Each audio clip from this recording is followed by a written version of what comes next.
병원 신세 지기 전 웰리스에 주목하라. 아프기 전까지는 건강의 소중함을 모른다는 말은 진부하지만 여전히 유효하다. 그러나 최근 들어 많은 사람들이 질병 치료보다 병에 걸리지 않는 삶에 더 큰 가치를 두기 시작했다. 웰리스, 웰넷은 단순한 건강을 넘어 육체적, 정신적, 사회적, 환경적 균형을 추구하는 전인적 삶의 방식이다. 과 거에는 병이 나면 병원을 찾았지만 지금은 병에 걸리지 않기 위해 명상과 식단 조절, 운동, 자연요법 등을 생활화하는 이들이 늘고 있다. 이러한 움직임은 단순한 유행을 넘어 의료 패러다임의 전환을 의미한다. 세계보건기구 WHO 역시 건강이란 질병이 없거나 허약하지 않은 상태만이 아니라 완전한 신체적, 정신적, 사회적 안녕 상태라고 정의한 바 있다.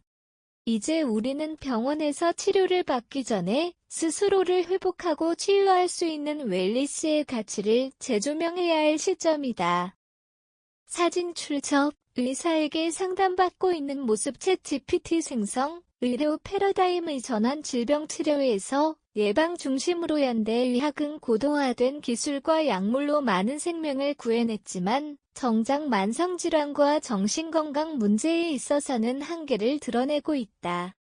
이러한 한계를 메우기 위해 각국 정부는 예방 중심의 의료 정책을 강화하고 있다.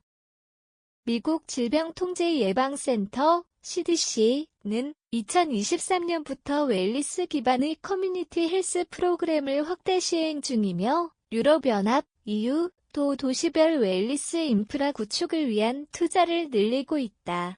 한국 역시 질병관리청이 예방의 학과 웰리스 관련 정책 연구를 확대하고 있으며 민간기업에서는 웰리스 센터, 디지털 헬스케어 앱 등을 통해 개인 맞춤형 웰리스 서비스를 제공 중이다. 기존의 치료 중심 시스템의 예방 개념이 깊이 스며들면서 의료의 중심축이 천천히 이동하고 있다. 몸보다 마음이 먼저 무너진다. 정신적 웰리스의 중요성. 몸이 건강해도 마음이 병들면 삶의 질은 급격히 무너진다. 최근 5년간 정신건강에 대한 관심은 기하급수적으로 증가했다. 특히 코로나19 이후 코로나 블루, 재택근무로 인한 고립감, 번아웃, 증후군 등 심리적 위기는 대중적으로 확산되었고 이는 정신적 웰리스의 중요성을 부각시켰다. 명상, 요가, 감정일기, 산책 등의 활동은 단순한 취미를 넘어서 심리적 회복을 돕는 웰리스 도구로 자리잡고 있다. 또한 심리상담과 같은 전문적 개입도 점점 더 대중화되고 있으며 기업들은 직원들을 위한 마인드풀니스 프로그램을 복지 혜택으로 제공하는 사례도 증가하고 있다. 라이프 스타일의 약이다. 일상 속 웰리스 실천법. 웰리스는 멀리 있지 않다. 매일의 루틴을 조금씩 바꾸는 것만으로도 충분히 시작할 수 있다. 충분한 수면, 하루 7에서 8시간, 영양이 풍부한 식단, 정기적인 운동, 스마트폰 사용 시간 줄이기, 자연 속에서의 시간 확보 등이 대표적이다. 이 모두가 예방과 회복을 동시에 이루는 생활 속 웰리스다. 특히 디지털과 부화 시대에는 디지털 디톡스가 중요한 실천 요소로 떠오르고 있다. 주말 하루 스마트폰 없이 보내기, SNS 금식, 전자기기 없는 침실 만들기 등의 방식이 대표적이다. 이러한 작은 실천은 하루하루 쌓이며 병원 치료가 아닌 자기 회복의 기적을 가능하게 만든다. 삶의 질을 결정짓는 선택. 웰리스는 선택이 아닌 필수다. 이제 우리는 선택의 기로에 서 있다.